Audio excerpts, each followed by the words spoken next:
commencer en fait peut-être par la genèse de ce travail-là. Ce travail, en fait, il y a un point de départ. Le point de départ, c'est justement le fauteuil auto. Alors le fauteuil auto, je ne sais pas si peut-être que certains d'entre vous déjà dans la salle le connaissent. C'est un fauteuil, donc c'est la petite vignette qui est le plus à droite et qui ne ressemble pas tout à fait à tout ce qui est, à ce qui est tout à gauche. À ce qui est tout à gauche. Et c'est un fauteuil qui a été créé donc par Alexia Audrin, ici d'ailleurs présente. Voilà, donc ça je tiens à le souligner. Donc si vous pourrez jouer à, enfin non pas où est Charlie, mais où est Alexia dans la salle. En fait, c'est un outil, alors je vais peut-être le dire moins bien qu'Alexia, mais en tout cas, c'est un outil, si on résume les choses, d'étreinte corporelle. Donc, autrement dit, en fait, il vient presser le corps. Et c'est sur cette base-là qu'il a été créé, notamment pour réduire l'anxiété. Donc, d'une certaine manière, je serais bien mieux à vous parler en étant dans le fauteuil auto, si on se dit les choses. Et ce fauteuil auto, en fait, a une caractéristique, notamment à la faveur là, du développement par Alexia Audrin.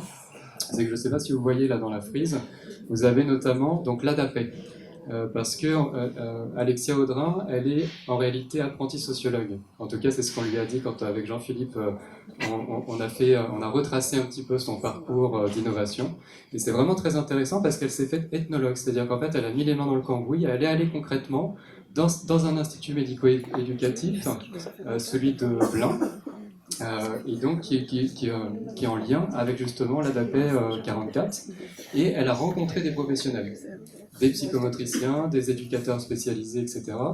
Et ensuite, c'est la raison pour laquelle, sur la base d'un besoin finalement à la fois non couvert et non satisfait sur la question de l'étreinte corporelle, mais qui en revanche était un bénéfice possible pour les enfants et les adolescents TSA, en tout cas selon les propos justement recueillis par Alexia, et bien sur cette base-là, chemin faisant, elle a construit ce fauteuil. Donc là, on la voit à l'œuvre, et puis à la fin, on a le résultat final tout à droite, où on a un fauteuil beaucoup plus, voilà, beaucoup plus fini et beaucoup plus accueillant. Alors, Alexia, elle s'est pas arrêtée là, puisque ce qui s'est passé ensuite, c'est que elle a pris contact avec notamment l'hôpital de Tours, et en particulier avec l'équipe du professeur Bonnet-Brio, de Dr Malvy, de Thomas Gargaud, de Rémi Claire. Et ce fauteuil auto, le design a été continué, amélioré, sur la base notamment d'une phase donc, de développement et d'études de design centré utilisateur à l'hôpital de jour de Bretonneau, voilà, que vous connaissez bien, en tout cas pour certains d'entre vous ici, ça c'est sûr. Ce qui est intéressant en fait là-dedans, c'est que non seulement donc, il y a eu une étude, une aide dans un travail de co-conception, de recherche participative, et il y a un souhait, donc ça va, alors c'est pas encore, mais ça va bientôt l'être, donc notamment à la faveur de Thomas Gargaud. L'idée, en fait, c'est de travailler à réfléchir aussi à la question de l'efficacité de ce fauteuil-là sur le plan clinique. Et on s'est dit, avec Thomas, avec Alexia, avec Jean-Philippe, etc., que là, ça pouvait être intéressant aussi de travailler la question de l'acceptabilité, de l'appropriation, de la réception de ce fauteuil auto. C'est-à-dire que, pourquoi alors c'est intéressant? Pour deux raisons. La première, c'est que finalement, parfois, il y a un enrichissement mutuel possible entre le regard médical et le regard en sciences humaines et sociales. Une possibilité de se nourrir aussi sur le plan méthodologique. Donc ça, j'y viendrai tout à l'heure. Et puis aussi, par exemple, quelque chose qui est efficace sur le plan clinique peut ne pas être accepté, par exemple le packing, ou à contrario, quelque chose qui est, même si on pourra en débattre évidemment, même si, par exemple, des choses qui sont plutôt acceptées, en revanche, sont inefficaces sur le plan clinique. Et donc c'est intéressant justement de faire ce regard entre guillemets à la fois entre guillemets bicéphale, c'est-à-dire à la fois un regard clinique et en même temps un regard sociologique. Alors comment est-ce qu'on s'y est pris? On s'y est pris en fait avec des entretiens collectifs, avec les professionnels, avec les parents et avec les enfants. Donc quelques principes méthodologiques par rapport à ça. Les 3 entretiens collectifs ou focus group, c'est exactement la même chose. Et bien en fait il y a quelques principes. À chaque fois il y a eu entre 4 et 8 participants, donc vous m'avez suivi, hein, à la fois donc professionnels, donc qui étaient séparés, un professionnel, parents et puis enfants, à chaque fois avec des profils variés, donc soit pluriprofessionnels, pluri-établissement, etc. Menés en binôme, notamment avec Jean-Philippe ici présent, mais pas toujours, parce que par exemple sur le groupe enfant, c'est notamment en fait Amandine, que vous connaissez, qui est psychomotricienne, qui a pris plutôt le lead justement sur le groupe enfant, à chaque fois d'une durée de 2 à 3 heures, donc c'est assez conséquent, notamment quand on doit tout réécouter pour vous parler aujourd'hui. Ça fait une dizaine d'heures quasiment d'enregistrement audio. Et puis, c'est à chaque fois en fait 3 étapes qui ont été proposées, et je vais vous les dérouler juste là. Donc 3 étapes. Donc les groupes, justement, donc les entretiens collectifs ont pris place à chaque fois, soit à MAM, soit pour l'entretien collectif avec les enfants à l'hôpital Bretonneau au service de pédopsychiatrie. À MAM, donc 3 étapes. Première étape, d'abord, c'est plutôt l'étape du briefing, c'est-à-dire en fait c'est la vignette en bas à gauche, et on fait une présentation croisée. L'idée pour nous, en fait, en tant que sociologue, c'est de comprendre un peu l'univers de vie, l'univers mental de ses parents, de ses professionnels et de ses enfants. Et puis, une deuxième étape, alors un peu originale, il faut bien l'avouer en sociologie, c'est-à-dire qu'on a mis à disposition l'ensemble des outils d'étreinte corporelle, et donc plus précisément de pression profonde, à disposition des personnes avec qui on s'est entretenu, pour recueillir justement sur le vif, eh bien, un petit peu leur ressenti, leur représentation par rapport à ces différents outils. Et puis, troisième étape, donc plutôt le débriefing, okay, on revient, donc là à nouveau en fait en bas à gauche, et on retourne sur le ressenti, sur ses représentations, etc. Alors quelques exemples justement de ces outils à disposition que les psychomotriciens et psychomotriciennes en connaissent parfaitement. Alors ça va du body roller au canoë compressif en passant par le fauteuil auto qui maintenant n'a plus de secret pour vous, mais à chaque fois finalement il y a un invariant, c'est l'étreinte corporelle, quels que soient les outils que vous avez là sous les yeux. Et finalement, les professionnels l'utilisent en fonction notamment du profil sensoriel de l'enfant, plus ou moins hypo ou hypersensoriel. Bon, ça, on a appris des termes techniques avec eux.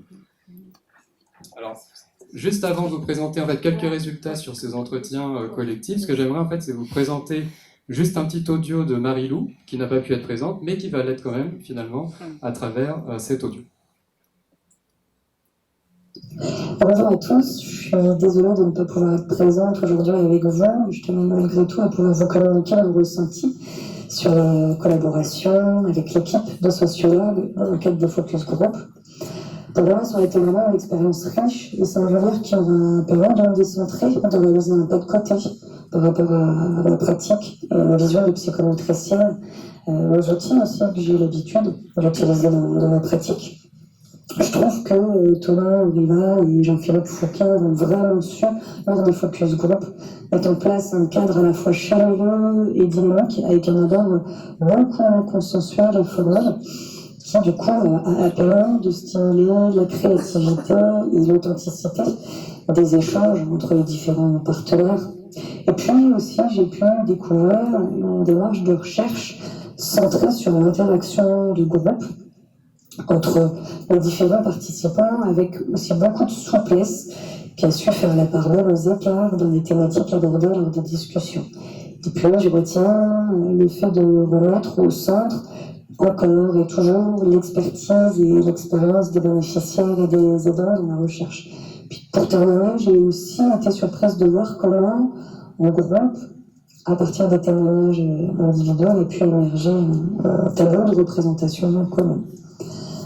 Voilà, je vous remercie de m'avoir écouté et puis je passe la relais à Thomas et vous souhaite à tous une très bonne fin de journée d'échange avec les partenaires exacts. Voilà, donc témoignage de Marie-Lou, donc plutôt positif, hein, sinon on ne l'aurait pas mis évidemment.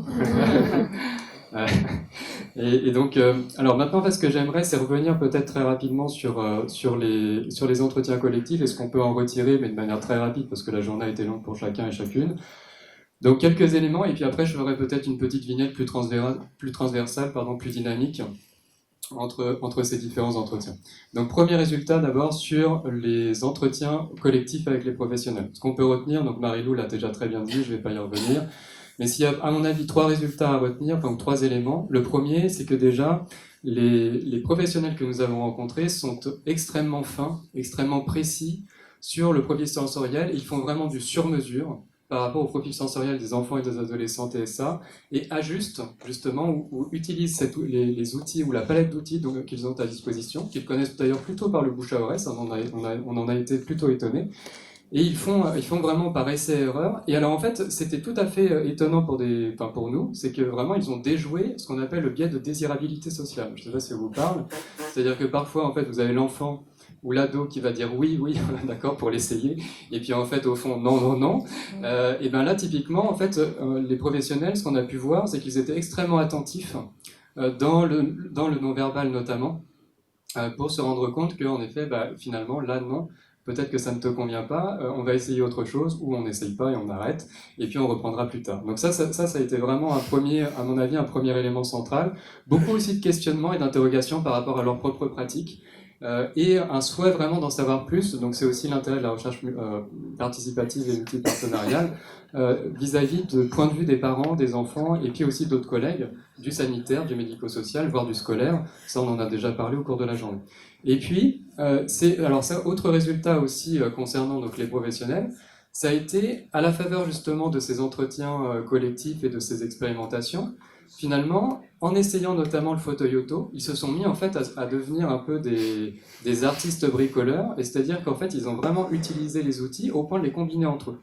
Et donc, par exemple, on a vu, bah tiens, auto, par exemple, il comprime plutôt le haut du corps et pas le bas. Donc, on va peut-être mettre justement pour que tu sois mieux, pour augmenter ou améliorer ton confort sensoriel, ton bien-être du corps, et bien on va l'utiliser en le combinant avec une couverture lestée. Voilà, des choses de ce type-là. Donc ça, je pense que c'est peut-être les trois résultats, enfin les trois éléments importants à retenir sur les professionnels. Concernant donc maintenant les parents. Concernant les parents, ce qui nous a frappé aussi avec Jean-Philippe, ça a été le fait que dès le moment, enfin, déjà en fait finalement, les parents sont, comment dire, ils connaissent aussi justement cette question de la singularité sensorielle de leur enfant. Et dès qu'on a commencé à mettre une pièce sur le sujet avec Jean-Philippe, ce qui s'est passé, c'est que tout de suite on a eu plein d'anecdotes. On a eu plein d'anecdotes du type par exemple, ah bah moi tiens en fait quand je rentrais du travail, je cherchais toutes les couettes. Parce que concrètement, finalement, dans toutes les chambres, mon enfant avait récupéré les couettes pour s'enrouler dedans. Et donc, en fait, ça, c'est par exemple, c'est un exemple justement de ces expériences pratiques. Et donc, ils n'ont peut-être pas d'accord le langage savant de de l'hypersensorialité, par exemple, mais pour autant, ils en font l'expérience concrète. Et ça peut être, par exemple, les vêtements. Le fait qu'à un certain moment au cours de leur développement, de leur adolescence, je veux des vêtements serrés, maman. Donc, voilà, vraiment des choses de ce type-là. La deuxième chose aussi, concernant les parents, ça a été le fait que vraiment, en tout cas pour ceux que nous avons rencontrés, c'est une confiance nette, franche, envers les soignants. Et cette nécessité, donc alors, enfin là on l'a déjà vu avec toute la journée aussi avec les OTP, etc., et avec les échanges mutuels justement entre parents, soignants.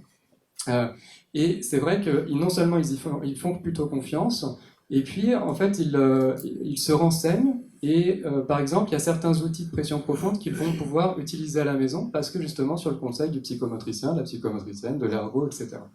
Donc ça, c'était aussi intéressant pour nous. Et puis, troisième chose sur les parents, c'est finalement, d'accord, il y a des outils, mais peut-être que ces outils ne doivent pas tous prendre place à la maison. Parce que déjà, la maison, c'est pas le soin. Enfin, je veux dire, c'est à la fois le soin, mais c'est pas l'hôpital, par exemple. Donc, il y a des outils, par exemple, dont ils disent qu'ils prennent place plus facilement que d'autres. Je vous donne deux exemples. Par exemple, la couverture lestée, pas de problème. D'ailleurs, il y a la grand-tante et puis le grand-oncle qui est venu au Noël dernier, puis en fait, ils se sont endormis avec. Ou alors, par exemple, mais alors, ce qui était surprenant, c'est que auto, en revanche, pas trop. En tout cas, pour les parents, encore une fois, et puis là, Alexia, elle n'a pas de souci à se faire parce qu'elle a un carnet de commandes long comme deux bras. Mais ce qui est sûr, c'est que pour les parents du moins que nous avons rencontrés, c'est qu'ils se projettent. Alors, ils voient bien que, par exemple, le fauteuil auto, un intérêt, l'enfant qui peut l'utiliser, pas de problème. Le professionnel, complètement d'accord. En revanche, le mettre à la maison, plutôt non. Pourquoi ? Parce que, en fait, à leurs yeux, l'idée, en fait, c'est qu'à partir du moment où vous faites venir dans le mobilier du domicile, donc à demeure, finalement, ce mobilier d'étreinte corporelle, potentiellement, en fait, c'est l'inscription potentielle du handicap à domicile. Et ça, c'est important parce que ça veut dire qu'on fait rentrer le handicap, on le marque vraiment à domicile. Et puis, ça veut dire aussi que potentiellement, on va faire des différences entre les frères et les sœurs. Et donc, là, les parents ne sont pas trop d'accord. Et puis donc c'est pour ça que je mets à la fin que en effet la confiance, donc avec Marie-Lou, la confiance envers les professionnels qui incite à ce que certains outils soient utilisés donc plutôt par les professionnels. Et donc maintenant quelques éléments donc sur les enfants. Ce qu'on peut dire donc sur les enfants, vous allez voir que ce que je viens de dire en fait résonne sur le troisième point.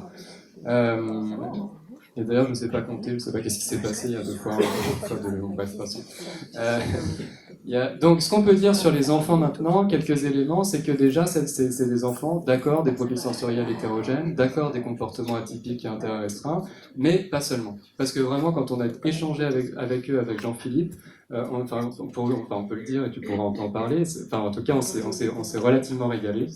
Ça a été des échanges sur les consommations musicales, sur les consommations sportives, sur Booba. Voilà, on en a appris beaucoup sur Booba, sur l'international aussi, mais ça c'est un autre sujet.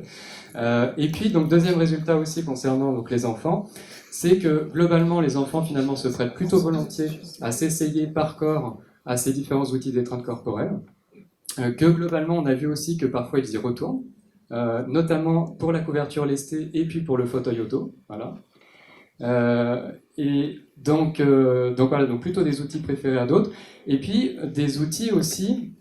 Alors ce qui était très curieux, c'est que donc par exemple certains outils, donc on voit bien qu'ils ont des couvertures lestées, qu'ils les utilisent, etc., qui sont relativement autonomes là-dessus sur le sujet, mais que par exemple ça on était assez surpris avec Jean-Philippe quand on leur a posé la question à un moment donné, il pose la question à un enfant et puis moi je fais à un autre. Et puis on leur pose la question, mais est-ce que tu te vois avec ce fauteuil-là chez toi?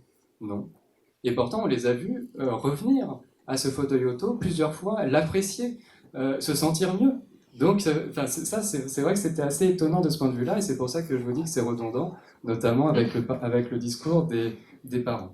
Enfin, donc, dernière chose, alors, ce que je vais vous dire va apparaître à la slide suivante, mais je ne veux pas gâcher mon truc.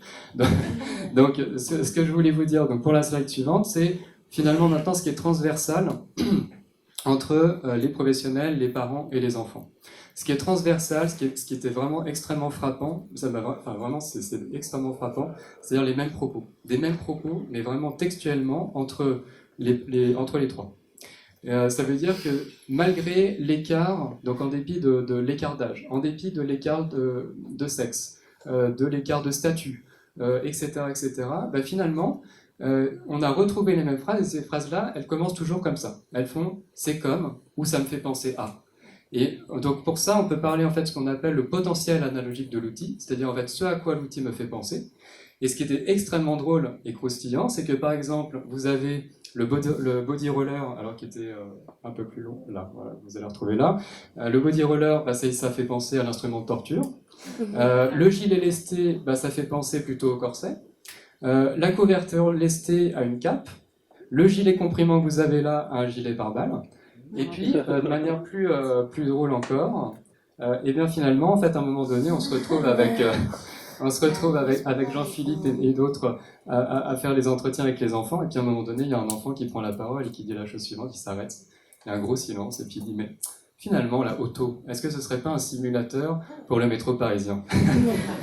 Alors c'est une phrase un peu drôle, mais au final, en fait, qui veut juste dire qu'à travers ça, finalement, on peut travailler d'autres choses, comme par exemple la question de la proximité, voire promiscuité aussi sociale avec les autres, parce qu'on sait qu'il y a tout un tas de travaux sur la proxémie, sur la relation interpersonnelle et physique, et que aussi, ça veut dire qu'en tête, on doit avoir cette idée de potentiel analogique de l'outil, parce qu'effectivement, il renvoie des choses plus ou moins positives, et que de ce fait, eh bien finalement, il est plus ou moins accepté, approprié, qu'il peut s'encastrer ou non, compte tenu de cet élément-là, dans les pratiques professionnelles, à la maison, par les parents, et aussi par les enfants, évidemment. Voilà, je vous remercie.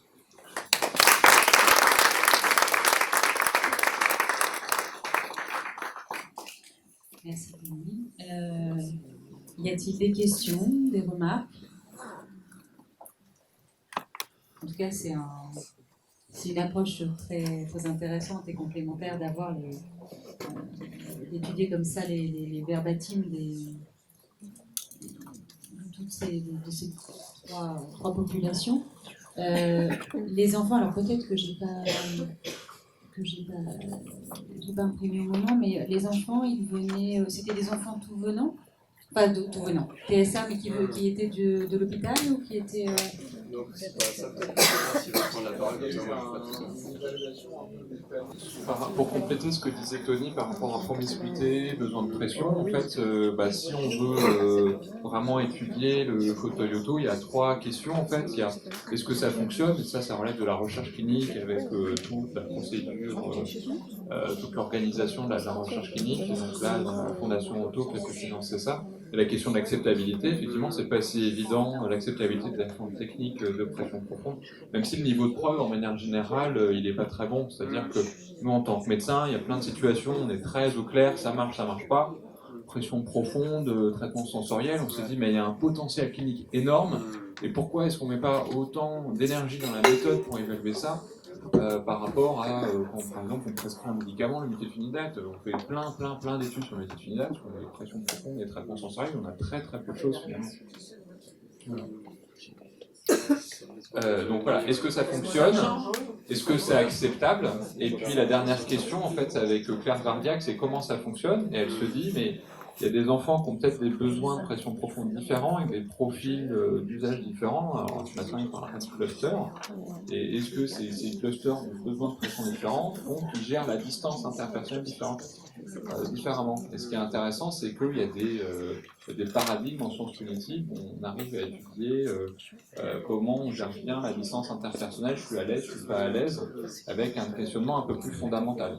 Donc la distance interpersonnelle, besoin de pression, et puis la question aussi de la prévisibilité, je pense, de la stimulation sensorielle qui est très importante pour ces enfants. Est-ce que c'est acceptable? Est-ce que ça marche? Et comment ça marche? Il y a beaucoup de questions autour finalement de ce domaine.